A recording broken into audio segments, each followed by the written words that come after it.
Ahoj, a dnes to je druhý unboxing a je to natáčané von. A ja sa ospravedlňujem za nejaké zvuky, pretože môj pes Ricky, my tam máme nejaké DVDčka, že aby nám nevypapúvali taký hrozno, no tak pes bude štekať. No, ale ja som to chcela silou mocou natáčať vonku, takže dúfam, že ste to nevideli. Toto bolo.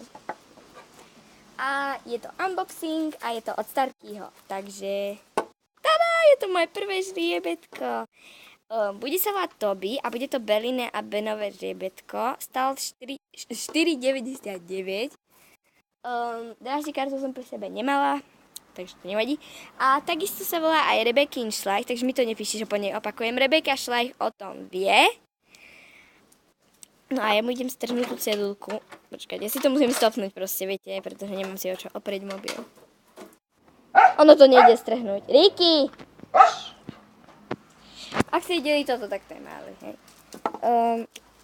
Ja sa to fakt pokúsim nejak strhnúť, ja mu fakt nechcem nič s tou nožičkou spraviť. Ricky! No tak ja to zase stopnem a pokúsim sa to nejak dať z jeho nohy dolu. Po 5 minútovom páčení som to dala dolu. A ešte mu furt na nohe ustalo. Takže je fakt krásne, že je trošku špinavý, pretože sestra kúpila takú vec, ktorá trošku špiní. Také, vidíte? Ho budem musieť prvo vykúpať. A teda je to Toby. A je to Beline a Benové žriebe.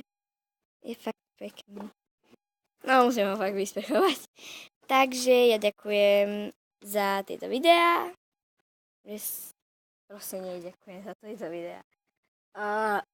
Proste vám veľmi ďakujem, že sa pozeráte a ďakujem za tých 4 odoberateľov. Tak ahoj!